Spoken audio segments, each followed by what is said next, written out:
अंतरराष्ट्रीय युवा विद्वान, जैन दर्शन में यूनिवर्सिटी टॉप व गोल्ड मेडलिस्ट, जैन सिद्धांत एवं न्याय विषयों को सरलता से समझाने वाले, यूएसए, इंग्लैंड, ऑस्ट्रेलिया आदि अनेक देशों में जैन धर्म की महती प्रभावना करने वाले, पंडित टोडरमल पुरस्कार, युवा विद्वत रत्न आदि अनेक पुरस्कारों से सम्मानित मूर्धन्य विद्वान डॉक्टर संजीव कुमार गोधा जयपुर द्वारा जानिए धर्म का मर्म। मुंबई के एक साधर्मी भाई की ओर से इन प्रवचनों का प्रसारण किया जा रहा है। हरिहंत सिद्ध सूर्य उपाध्याय साधु सर्व अर्थ के प्रकाशी उत्तरदायी है। तिनको स्वरूप जाने राग दे वही जो भक्ति काय को नमाए चुटी को जारी है। धन्य धन्य तिन ही ते काज सब आज भये कर जोड़े वारे वारे वंदना हमारी है।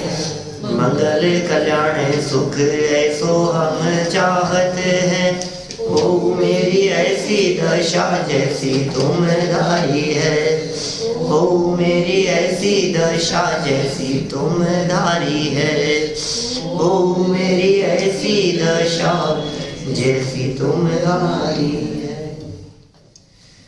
क्षत्र चूड़ामणि नामक यह ग्रंथ जीवनधर स्वामी भगवान महावीर स्वामी के समोशरण में पहुंचकर वहाँ उनकी भक्ति और स्तुति कर रहे थे। स्तुति करते हुए जिनेंद्र देव से कहते हैं कि हे जिनेंद्र देव, आप ही हैं जो मेरी इस जन्म जरा मरण रूपी वेदना को मिटा सकते हैं। इस कष्ट को मिटाने वाले, इस संकट से पार लगाने वाले यदि कोई हैं तो ये आप ही हैं। देखिए श्रद्धा और भक्ति में कितना फर्क दिखाई देता है। ज्ञानियों की श्रद्धा वो ये कहती है कि भगवान भला बुरा कर नहीं सकते, और भक्ति ये कहती है कि हे प्रभु आप ही हो। ये मतलब भाषा में और श्रद्धा में इस तरह का फर्क दिखाई देगा आपको। भक्ति के शब्दों में होता है, विनय का भाव होता है, बिल्कुल बहुत बहुमान का भाव होता है। हे भगवान, जिन जैसा बनने की भावना हो, उनके प्रति विनय की बात ना हो, ऐसा कैसे हो सकता है। और आप ही तो हैं जिन्हें देख करके मुझे मेरा आदर्श याद आता है। यदि भगवान नहीं हो तो हमें आदर्श कैसे याद आए। भगवान नहीं हो तो हमें ये बात कैसे स्मरण आए कि मुझे इन जैसा, किस जैसा बनना है, किस जैसा बनना है। आप देखिए, जिस बालक को बड़ा होकर अच्छा प्लेयर बनना हो, उसके बेडरूम में फोटो भी सचिन तेंदुलकर की, धोनी की, कपिल देव की फोटो दिखती है। बोलो आप, माने वो जो फोटो लगी है वो इस बात का प्रतीक है, द्योतक है कि उसे उन जैसा बनना है। वो उनकी शक्ल, उनकी फोटो वो उस बालक को बार बार में मोटिवेट करती है, इन जैसा बनना है, इन जैसा बनना, ऐसा ऐसा ऐसे खेलूंगा, ऐसा ऐसा होगा। तो देखिए आप, जिनेंद्र देव की प्रतिमा भी भक्त को मोटिवेट करती है कि भाई इन जैसा बनना है। हे भगवान, निश्चित तेरे सदृश प्रभु अरहंत अवस्था पाऊंगा। हे भगवान, निश्चित ही आपके समान अरहंत अवस्था की प्राप्ति होगी। ऐसी ऐसी अवस्था के लिए ये कह रहे हैं यहाँ। देखिए आप, ये सब चर्चाएं कल हम अपेक्षित विस्तार से पढ़ चुके थे। एक ही श्लोक की चर्चा हुई थी जिसमें भगवान महावीर स्वामी की स्तुति की मार्मिक चर्चाएं कल हुई। यहाँ अनादिकाल से पीड़ित, भयभीत, डरे हुए, ये तो उनके लिए है सच में ये उपदेश जिन्हें संसार से भय लगा हुआ है। टोडरमल जी मोक्ष मार्ग प्रकाशन में लिखते हैं 20 नंबर पेज पर, जिन्हें डर लगा हो ना, उनके लिए है ये बात। और हमें तो ऐसे लगता है जिस संसार भय से तीर्थंकर आदि डर के भाग गए क्या, और तुम्हें भय नहीं लगता है तो माँ सुभट है। 20 नंबर पेज पे लिखी ऐसी लाइन, सुभट है तू तो तुझे डर नहीं लगता, घबराहट नहीं होती तेरे को कि मैं क्या कर रहा हूँ, क्या हो, कुछ नहीं, तू तो लगा है। देख भाव बिगड़ जाएगा, हाँ कोई बात नहीं, देख लेंगे। देख अंत समय आ गया है, देख मरण नजदीक, अरे कोई बात नहीं, देख नरक में चला जाएगा। हाँ हाँ कोई बात नहीं, किसने देखा नरक, अब देख रखे नरक। तुझे डर नहीं? तीर्थंकर जैसे महापुरुष तीर्थंकर जैसे महापुरुष बोलो आप, वे घर गृहस्थी संसार छोड़कर आत्म स्वभाव में मग्न हो गए। उन्हें संसार से, भोगों से, इन सब से विरक्ति हो गई। उन्हें डर लगता है चतुर्गति से, और तुझे डर नहीं लगता है? वर्तमान अनुकूलता भ्रमित कर देती है। अनुकूलता भ्रमित कर देती है। इसलिए कहा है कई विद्वानों ने कि पुण्य का उदय इस जीव के लिए ज्यादा खतरनाक है। पाप के उदय में जीव संभलता है, पुण्य का उदय इसे संभलने नहीं देता। पुण्य के उदय में अभिमान हो जाता है, पुण्य के उदय में इसको समझने का चांस नहीं होता। माथे पर ऐसी भावना होती है कि मैं ही तो करता हूँ, अरे क्या क्या किया है मैंने, तुम्हें पता है क्या, कितने काम किए। चाह हुआ होता हुआ दिखाई देता है पुण्य के उदय से। जो सोचता है, जो कहता है, वो काम हो भी जाता है, तो ऐसे लगता है मैं ही तो कर रहा हूँ। सबसे खतरनाक है। और पाप का उदय, पाप के उदय में इस जीव को विचार करने का अवसर मिलता है। पाप के उदय में ये जीव भगवान की शरण में आता है। पाप के उदय में लगता है ऐसा क्यों हो रहा है। पाप के उदय में इसके कर्तृत्व की मान्यता के ऊपर चोट पड़ती है। पाप के उदय में इसके माथे पर ऐसे पत्थर पड़ते हैं कि इसे लगता है कि नहीं भैया मैं नहीं हूँ करने वाला, होता स्वयं जगत परिणाम, मैं क्या करूँ, मैं क्या करूँ। पाप के उदय में निकलता है मेरे हाथ में क्या है, मैं क्या करूँ। और पुण्य के उदय में लगता है मैं ही तो कर रहा हूँ, मैंने ही तो किया है। तो पुण्य के उदय में कहता है मैं ही तो कर रहा हूँ, और पाप के उदय में कहता है मेरे हाथ में नहीं है भाई, मेरी नहीं चल रही है, मैं क्या करूँ, मेरे बस में नहीं है। तो यही तो जिनवाणी का सार है कि तेरे बस में नहीं है, ये बात समझ में आ जावे। ये पुण्य को तो क्यों नहीं समझ में आती?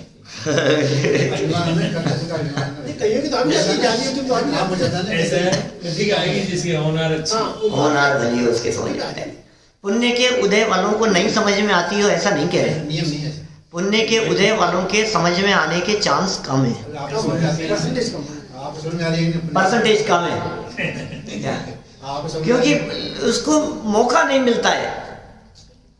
अनादिकालीन संस्कार कर्तृत्व के, और वो कर्तृत्व का संस्कार ही हावी रहता है। हाँ, समझ में आ जाना वो अलग जाति का पुण्य का उदय है। वो विशिष्ट है। क्या है? वो विशिष्ट उससे तो साथी से पुण्य का उदय का है, विशेष प्रकार का पुण्य का उदय। क्योंकि ये जिन धर्म और ये जनवाणी सुनने का अवसर, ये आपके सद्भाग्य को बतला रहा है। अच्छी होनहार है, भली होनहार है, इन जीव का ब्राइट फ्यूचर है। रुकना उचित नहीं है, रुकना, अटकना उचित, अटक गया तो मर गया, फिर क्या है। देखिए इसी तरह की कुछ चर्चा भगवान के सामने भक्त बनकर जीवनधर स्वामी प्रस्तुत कर रहे हैं। 97 नंबर के श्लोक की चर्चा को हम यहाँ से देख रहे हैं। ये होनार होती जब भी जीव के लगती है, नहीं तो पहले कोई केवो तो भी नहीं लगती। वो सब बातें तो है ही, बिना होनहार के तो काम होगा नहीं। ये संकेत है। होनहार भी होगी, काल लब्धि भी। इसीलिए तो कह रहे हैं यहाँ आकर के बैठे जनवाणी सुन रहे हैं, रुचि और उत्साह पूर्वक सुन रहे हैं, इसका मतलब भविष्य अच्छा होता हुआ दिखाई दे रहा है। होनहार भली है इसलिए कदम इस दिशा में बढ़े। इसे होनहार भली कहते हैं। त्वं सर्वविद्येव सर्वकर्मणि कर्मठ भव्यश्याम कुतो वामे भवरोगो न शाम्यति। क्या कह रहे? हे देव, आप सबके हित करने वाले, सब कुछ देखने जानने वाले, और सभी कर्मों के करने में शूरवीर हो, और भव्य हूँ, मैं भव्य हूँ, तो मेरा संसार का रोग क्यों शांत नहीं होता है। भक्त है भगवान के सामने कह रहा है, हे भगवान आप भला करने वाले हो सबके, हे शांतिनाथ तुम शांति के दातार हो, आप ही शांति प्रदान करने वाले हो। हे भगवान आप हितकारी हो, हमें मालूम है आपने कितनों का भला किया है। हमें मालूम है हर 6 महीने 8 समय में 608 जीव आपकी कृपा से मुक्ति की प्राप्ति कर रहे हैं, आपके चरणों की शरण में। ऐसा हो रहा है आपके बताए हुए मार्ग पर चलकर ये भक्त भगवान बन रहे हैं, आप जैसे बन रहे हैं। हमें पता है आपने बहुतों का हित किया है। अरे हित यदि आपने ना किया हो तो आपको हितोपदेशी कौन कहे? आप ही के द्वारा तो किया हुआ है सब कुछ, और सब कुछ देखने जानने वाले, आपको पता भी है, भविष्य का भी पता है, जानते भी हो, हितोपदेशक भी हो, और सब कार्यों को करने में शूरवीर भी हो। कर्म मतलब यहाँ कार्य शब्द है। कर्म मतलब कोई 8 कर्म वाला कर्म नहीं है। कर्मों के करने में शूरवीर हो, माने सब काम को करने में आप इतने समर्थ हो। कहते हैं ना वो, सरे काज मेरे, तुम्हारी कृपा से सारे काज मेरे। हे भगवान, आपसे सारे काज सर जाते हैं। धन्य धन्य तुम्हें ही ते काज सब आज भय, कर जोड़े बारे बारे वंदना हमारी है। हे भगवान, आपसे मेरे सारे कार्य सद जाते हैं। युगल जी बाबू जी की भी पंक्तियाँ याद आती है व्यक्तित्व विकास शिविर की, जिसमें वे 80वीं गाथा पे व्याख्यान करते हुए कहते हैं कि मैं क्यों जाऊं किसी और देव के पास। हे भगवान, मुझे एक मिल गए हो ना आप, और जब आपसे मेरे सारे काम हो रहे हैं तो किसी और देव के पास जाने की जरूरत नहीं है। जब एक ही से काम हो जाते हैं तो फिर दूसरे के पास है। एक व्यक्ति की अप्रोच लगाई और उसके कहा कि मैं सब काम हो जाएंगे, अब दूसरे को कहने की जरूरत है क्या? अब जरूरत ही नहीं। फिर भी यदि दूसरे के पास में जावे तो इसका मतलब ये तेरा दिमाग ठिकाने नहीं है। एक दुकान में सामान पसंद जाए, फिर दूसरी दुकान देखते फिर भी जाए। जब पसंद आ गया सामान, माल पसंद आ गया, रेट पसंद आ गई, क्वालिटी पसंद आ गई, जिस दुकान पे पसंद आ गई है, अब उसके बावजूद भी ये सोचे कि नहीं एक और दिखा तो और देख लो, और देख लो, तो इसका मतलब तू भटक रहा है, तू भटकने के चांस है। तो हमारा जिनेंद्र देव से काम सदता है। कौन कौन से काम सदते हैं? लौकिक भी और पारलौकिक भी, दोनों प्रकार के काम सदते हैं हमारे परमात्मा से। ये कह रहे हैं प्रभु, क्या कह रहे हैं देखो आप, गारुड़ी मंत्र बोलते थे बाबा। हाँ, शूरवीर हो आप सारे कार्यों को करने में, और मैं भव्य हूँ, तो आप करने वाले हो और मेरा काम हो सकता है। भव्य माने जो मोक्ष जा सकते हैं वे भव्य कहलाते हैं। तो मेरा संसार का रोग क्यों शांत नहीं होता? आप करने वाले, काम करने वाले, मैं काम कराने वाला, मुझे जो काम करवाना है वो काम आपके उपदेश से होता है, तो फिर मेरा काम क्यों नहीं हो रहा है? हे सन्मति दाता, मुक्ति मुक्ति दातार, सन्मति दाता, सन्मति दायक हो। हे वर्धमान गुणधीर, सन्मति दायक हो। भगवान महावीर स्वामी का अर्घ, हे सन्मति दाता भगवान महावीर, आप सबका समान रीति से हित करने वाले हो। आप तो सभी कार्यों के करने में सर्वथा समर्थ हो। आप मेरी भव्यता रूप पात्रता का विचार कर मुझे अनादिकाल से चले आ रहे भव रोग से मुक्त करो।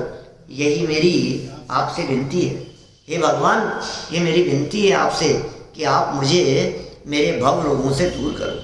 ये रोग कब से, ये कितना पुराना रोग है? रोग बहुत पुराना है, अनादिकाल से ये रोग लगा हुआ है, इसे आप दूर कीजिए, ऐसी विनती है।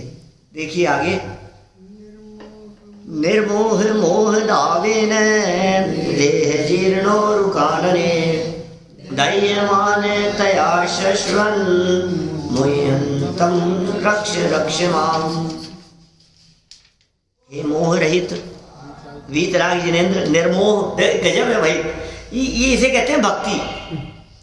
माने सारी बातें कहता हुआ भी फिर क्या कहता है? यद्यपि तुमको राग आदि नहीं है, सत्य सर्वथा जाना है। क्या? हे भगवान, आप ही करने वाले हो, फिर कह रहे हैं आप तो निर्मोही हो, आप में तो मोह है नहीं, आप कैसे करोगे? हे मोह रहित वीतराग जिनेंद्र, देह रूपी बहुत पुरानी गहरी अटवी में मोह रूपी दावानल से जलने के कारण निरंतर विवेक रहित मेरी रक्षा करो, रक्षा करो। कैसे भाव है, भक्त के भाव हैं। भक्ति में इस प्रकार के वचन निकलते हैं। मैं देह रूपी अटवी में, अटवी माने क्या होता है? जंगल, वन, जंगल, अटवी। देह रूपी पुरानी गहन अटवी में, माने बरसों से उम्र हो गई होगी ना, 40-45 के आसपास उनकी, जीवेंद्र स्वामी की इस समय, अभी इस समय उम्र इतनी होगी और क्या, बच्चे को 30-35 साल की होगी, बच्चे को राज्य दे दिया, इसका मतलब 45-50 तो संभव है, 45-48 के आसपास। बच्चे की शादी नहीं करी अभी। हाँ, शादी नहीं करी, राज्य दे दिया, राज्याभिषेक, राज तिलक कर दिया। तो बोले कितने समय से मैं इस देह में जो अत्यंत पुरानी हो गई है इसमें अटका हूं, और अटकने का कारण क्या है? मोह रूपी दावानल, वन, इसको अटवी कहा, वन कहा शरीर को, तो दावानल शब्द का प्रयोग किया मोह के लिए। इस शरीर में रहते हुए मोह रूपी अग्नि जली है, और वो अग्नि जंगल की आग के समान है। वैसी जंगल की अग्नि है जो सब कुछ खत्म कर रही है, खत्म हो रहा है धीरे धीरे। जंगल में लगने वाली वो आग और उसके जलने के कारण निरंतर विवेक रहित हो गया। मोह ने मेरे विवेक को हरण कर लिया, मोह ने मेरे बुद्धि को खा लिया। ये कह रहे हैं इसलिए हे भगवान मेरी रक्षा करो, इस मोह रूपी पिशाच से आप ही मेरी रक्षा कर सकते हैं। देखिए फिर वही सरल अर्थ में, हे मोह रहित वीतरागी, महावीर भगवान कैसे विरोधाभास अलंकार का प्रयोग कर रहे हैं, मोह रहित तो रक्षा करो। एक तरफ तो कह दिया आप तो मोह रहित हो, और फिर नीचे कह रहे हैं आप रक्षा करो। हे मोह रहित, मोह रहित माने वीतरागी। महावीर भगवान जैसे कोई प्राणी किसी पुराने गहन वन में दावानल में जलता है, कोई प्राणी पुराने गहन दावानल में जल रहा है, उसी प्रकार मैं भी इस शरीर रूपी वन में मोह रूपी अग्नि से निरंतर जल रहा हूं। आप जल क्यों रहे हो? आपके जलने का क्या कारण है? आप पीड़ित क्यों है इतना? मोह के कारण जल रहे। मोह में फंस के कहता है मेरे मेरे मेरे कह रहा हूँ, मेरी देह, मेरा शरीर, हे भगवान मैं पना जहाँ दिखाई दे रहा है ये सब मोह का ही प्रकोप है। निरंतर जल रहा हूँ मोह रूपी अग्नि में। आप मोह का नाश करने में अत्यंत शूरवीर है, इसलिए मेरे मोह का नाश कर मेरी भी रक्षा कीजिए। आपने किया है पहले इसका नाश, मोह रूपी शत्रु का नाश आप कर चुके हो। आप ऐसे शूरवीर हो, अरे अपना किया था लेकिन किया तो था आपने मोह शत्रु का नाश किया तो था। और मेरे बाद जो आपको पहले परेशान करता था ना, जिसको आपने पराजित कर दिया था, अब आप तो पहुंच गए, अब वही मुझे परेशान कर रहा है क्या? इसलिए आपके चरणों की शरण में आ गया, और मैं इस मोह को के नाश करने का एक्सपीरियंस है। हाँ, मोह के नाश करने का एक्सपीरियंस है। और सुनो, मैं इस मोह को धमकी दे रहा हूं कि सुन, अब उनकी शरण में आ गया हूं जिनसे तू पहले पराजित हुआ था अब बोल, जिनसे तू पहले हार चुका है युद्ध, और जिन्होंने तेरे को क्या कर दिया था, घर से निकाल दिया था।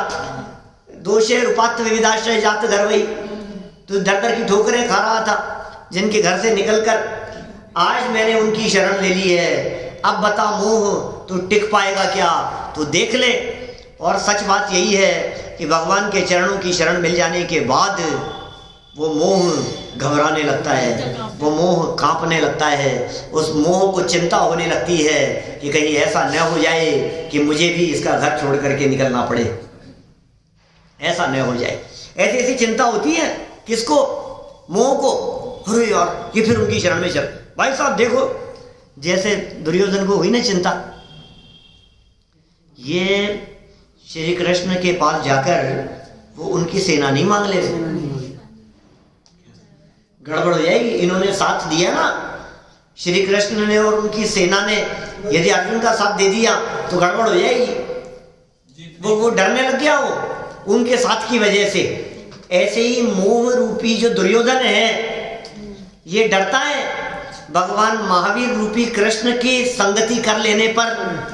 जब ये भक्त, जब भगवान महावीर रूपी सारथी और सहयोगी का सहारा लेता है तो मोह रूपी शत्रु डरता है, घबराता है। मोह को ऐसा लगता है भाई साहब अब लगता है मेरे दिन नजदीक आ गए हैं, खोटे दिन आ गए हैं, अब तो मुझे छोड़ के भागना ही पड़ेगा। ये देखिए मोह रूपी अग्नि में निरंतर जल रहा हूँ, अतः आप मोह का नाश करने में अत्यंत शूरवीर हैं, इसलिए मेरे मोह का नाश कर मेरी भी रक्षा कीजिए। हे प्रभु मेरी भी रक्षा करो, मेरी भी रक्षा करो, मेरा भी हित करो, मेरा भी भला करो, मेरे मोह को भी आप नष्ट करो। देखिए क्या कहते हैं आगे 99 नंबर, संसार विष वृक्षस्य सर्वपद फलदायिनः अंकुरम राग मुन्मूलम वीतराग विधेहि में। क्या कह रहे हैं? हे वीतराग, सर्व प्रकार की विपत्ति रूपी फल को देने वाले संसार रूपी विष वृक्ष के अंकुर के समान मेरे राग भाव को जड़ से रहित कर दो, जड़ मूल से निकाल फेंको। किसको? विपत्ति रूपी फल देने वाले ये विष वृक्ष है जो विपत्ति रूपी फल दे रहा है, और अंकुर के समान राग भाव है। मेरा जो राग भाव है ये अंकुर के समान है। राग भाव रूपी अंकुर से संसार रूपी जहरीला वृक्ष खड़ा हो गया, जिसके माध्यम से विपत्ति रूपी फल दिख रहे हैं। 3 बातें हुई। देखो पहली बात क्या, राग रूपी तो अंकुर, अंदर में कषाय और विकार भाव रूपी जो राग है उस राग रूपी अंकुर पड़ा तो उससे संसार रूपी जहरीला पेड़ खड़ा हो गया। राग का बीज डाला था तो संसार का जहरीला पेड़ खड़ा हो गया, और संसार रूपी जहरीला पेड़ खड़ा हुआ तो उस क्या हुआ उससे कि विपत्ति रूपी फल लगे, उसमें मीठे फल नहीं लगे। मीठे फल नहीं लगे, क्योंकि संसार में तो विपत्तियां कदम कदम पर है। सुनो, जितने दिन शांति से निकल जावे उतने दिन खैर बनाओ। क्या पता कौन से दिन क्या हो जाए, क्या पता कौन से दिन कब शरीर का कौन सा पार्ट तकलीफ देने लगे, दर्द करने लगे, पीड़ा उत्पन्न करने लगे। क्या पता कौन से दिन घर में क्या विपत्ति आ जावे, अचानक पूछ करके नहीं आती। ये संकट और विपत्तियां पूछ पूछ करके नहीं आया करते हैं। अचानक न मालूम क्या हो गया, कल तक तो ठीक थे, अरे अभी तो ठीक थे, अभी अभी में क्या हो गया, अचानक चक्कर खा करके गिर जाता है व्यक्ति, खड़े खड़े चक्कर खा करके गिर जाता है। अचानक दुर्घटनाएं हो जाती हैं, अचानक ऐसे संकट आ जाते हैं, बंदूक लेकर के घर में आ जाते हैं चोर, बोलो निकालो सारा माल, माथे पे तान देवे, गोली मार करके चले जावे। अचानक आ जाती है ऐसी विपत्ति।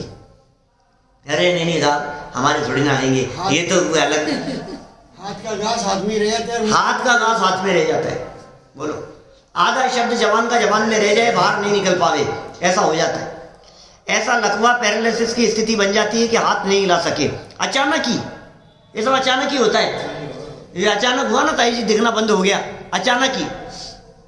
वो अचानक ही अंकल बैठे बैठे एकदम गर्दन लुढ़क गई उनकी, अचानक ही। ये क्या हुआ, अभी तो सही थे। अचानक ही आंख के आगे अंधेरी आ जाती है, अचानक झटके लग जाते, ऐसे होता है सब। अचानक घुटनों का दर्द, वो आपकी बात याद आती है मुझे, चिकनगुनिया वाली। क्या अचानक ही क्या हुआ, उठाइए ही क्या हुआ, पैर ही नहीं है, रात को सही सलामत सोए, उठा ही नहीं गया। बोलो। मुंबई के एक साधर्मी भाई की ओर से इन प्रवचनों का प्रसारण किया जा रहा है।